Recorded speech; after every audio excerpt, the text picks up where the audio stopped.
everyone.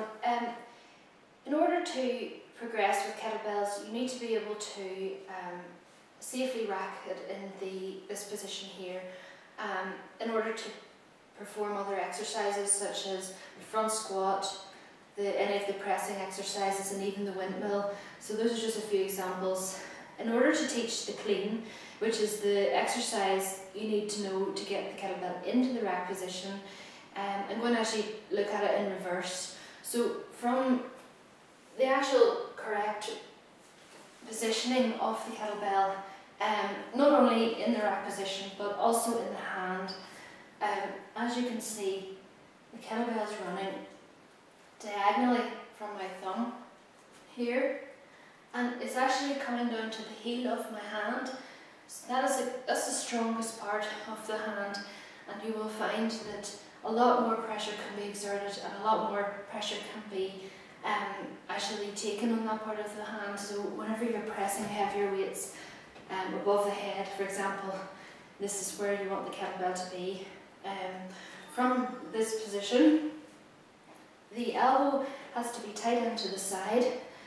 You can almost rest it there on your heel, or sorry, on your hip, and then bring the kettlebell in and allow it to rest. Now, whenever you're actually almost dismounting the kettlebell from that position, you just, keeping the elbow into the side, you just, in an upward and downward motion, just let it drop, okay, and catch. So the point there is the elbow stays close to the side at all times, and the kettlebell doesn't travel outwards. It's an up and down movement more than a front and back this time. You are using some of the technique from the swing here, which I'll show you in a minute, but the main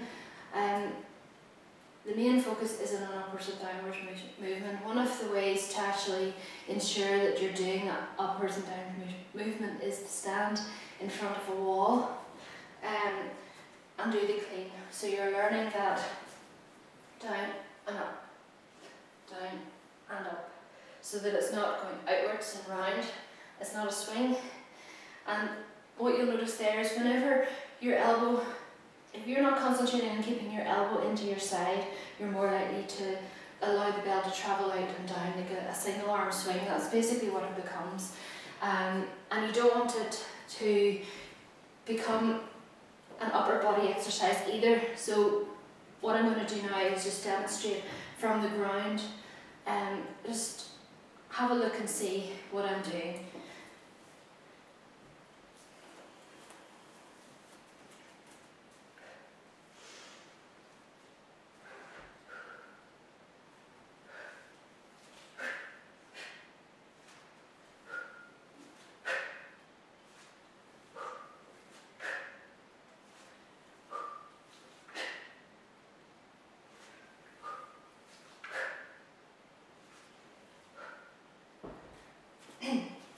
Okay, I hope you were able to see there that you start off in a position much like you would if you were going to do a swing.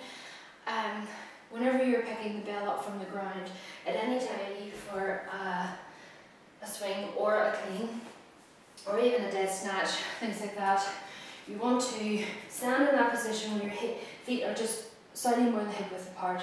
It's a comfortable stance. The feet or toes are pointing slightly outwards, and the point is that you load the hamstrings, and in order to do that, you keep the back straight, shoulders back and down, and the head up, and just till you feel that tension, you just bend the knees slightly, and just as you would when you're in that position with the swing, you want to feel that tension there, and that provides the energy that you need to pull the bell back and then up. Okay, remember I was talking about the recoil of the hamstrings and that energy transfer into the thrusting motion of the swing. Well, it's the same thing for the clean. The only difference is that the bell's not travelling out in front of you this time, it's travelling up the body and into the rack position. So I'll demonstrate again what I mean. And you will notice that was the postman. you will notice that the clean involves that sort of thrusting motion as well, and the hips come forward, allowing the kettlebell to rest in that position. Before then, you decide to move on to whatever exercise it is, whether it be the front squat or whether it just be a press. So let's demonstrate again. So loading the hamstrings, I can feel that stretch and keeping my body straight and the core is tight, and just backwards. Elbow close to the side, elbow's not going out, the bell's just going down the front of the body. The force is coming from my legs, my glutes and my hamstrings, not from my arm. Although it does involve some work of the arm, it's not technically supposed to be a curl of any sort. So I'm going to try and do it wrong now. And probably the way I used to do it was more like this.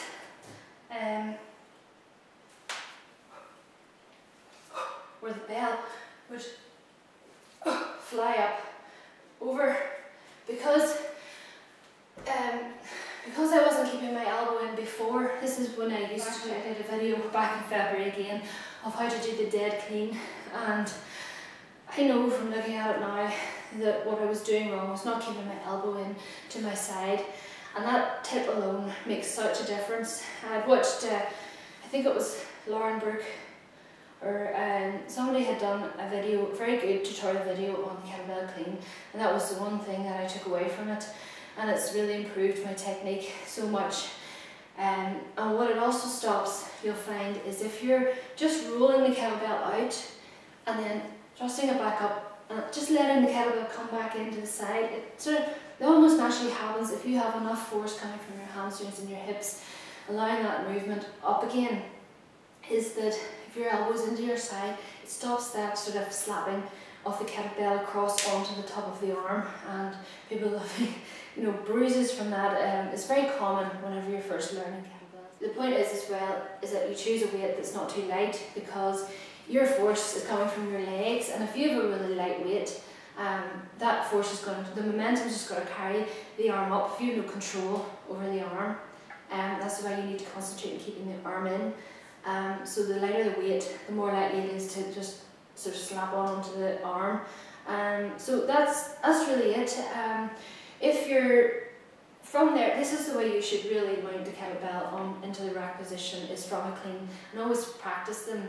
Occasionally I will have the clean as an exercise, clean and presses and things like that, but very often it is more a functional thing throughout your workouts, is that if you get into the habit of cleaning the kettlebell into the rack position, you will automatically learn how to do it so much better, because you're just using it from day to day. I think that's all I need to say.